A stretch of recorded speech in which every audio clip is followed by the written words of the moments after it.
Praise the Lord. உங்கள் எல்லாரும் இந்த நிகழ்ச்சி மூலியமா சந்திக்கிறதுல எனக்கு ரொம்ப ரொம்ப சந்தோஷம். Wish you all a happy new year. இந்த நாளிலும் கூட நம்ம ஒரு புதிய வருஷம் 2026 வந்து நம்ம கடந்து வந்திருக்கோம்.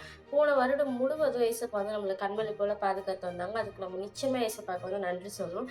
இந்த வருஷம் கூட ஏசப்பா வந்து நம்மளுக்கு என்ன வாக்குத்தத்தம் தராங்கன்னு பார்க்கலாம். 1 கொரிந்தியர் 6ஆம் அதிகாரம் 11ஆம் வசனம். ஆயினும் கர்த்தராகிய இயேசுவின் நாமத்தினாலும் நமது தேவனுடைய ஆவியினாலும் கழுவப்பட்டீர்கள், பரிசுத்தமாக்கப்பட்டீர்கள், நீதிமான்கள் ஆக்கப்பட்டீர்கள். இதே வசனத்தை நான் இங்கிலீஷ்ல படிக்கிறேன். 1 Corinthians chapter 6 verse 11. And this is what some of you were. But you were washed, you were sanctified, you were justified in the name of the Lord Jesus Christ and by the Spirit of our God. So இந்த வசனத்தை வந்து என்ன சொல்லியிருக்காங்கன்னா, we were washed. நம்ம வந்து ஒரு புதுசாக வந்து நம்ம வந்து மாறிப்போம். நம்ம இதோட ப்ரீவியஸ் வர்சஸ்லாம் வந்து இந்த சாப்டரில் இருக்க ப்ரீவியஸ் வர்சஸ்லாம் படித்து பார்த்தீங்கன்னா, நம்ம எவ்வளோ பாவம் செஞ்சுருப்போம், நம்ம எவ்வளோ அக்கிரமம் பண்ணியிருப்போம், என்னென்ன தப்பு பண்ணியிருப்போன்றதை அவங்க போட்டிருக்கோம். பட் நீங்கள் என்ன தான் இதில் எல்லாத்தையும் செஞ்சாலும் அதே பாவத்தோட நீங்க புது வருஷத்துக்குள்ள போகணும்னு அவசியம் கிடையாது. You are washed, you are sanctified, you are justified by the name of the Lord Jesus Christ. ஏசப்பாவோட நாமத்தினால வந்துட்டு நம்ம வந்து கழுவப்பட்டோம், நம்ம வந்து பரிசுத்தமாக்கப்பட்டோம், நம்ம வந்து நீதிமான்கள் ஆக்கப்பட்டோம். நம்ம வந்து ஒரு ரைச்சஸ் பர்சனாக வந்து மாறுறதுக்கு ஒரே ஒரு நாமத்தை வந்து சொன்னா போதும். அது வந்து ஏசப்பாவோட நாமம்.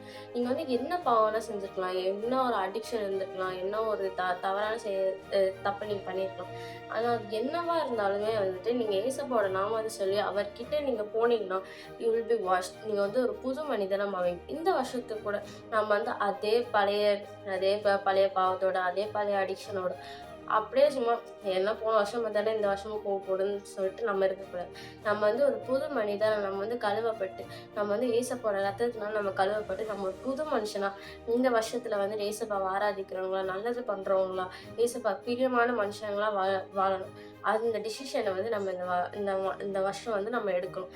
ஸோ இந்த வருஷம் ஃபுல்லாக வந்துட்டு போன வருஷமாக தான் இருப்பேன்லாம் கிடையாது. நீங்கள் வந்து ஏசப்பா கிட்ட போய் நீங்கள் ப்ரே பண்ணிங்கன்னா he will wash you, he will sanctify you and he will justify you. நீங்கள் வந்து ஒரு ரைச்சஸ் பர்சனாக வந்துட்டு இந்த வருஷம் ஃபுல்லாக நீங்கள் இருக்க வந்து ஏசப்பா வந்து உங்களுக்கு உதவி செய்யணும். இப்போ நான் ப்ரே பண்ணுறேன். ஏசப்பா இந்த நாளில் பார்த்துட்டு ஏசப்பா இந்த நாளில் நான் புது வருஷத்துக்கு கடமை வந்திருக்கோம். ஏசப்பா உங்கள் வார்த்தையின்படி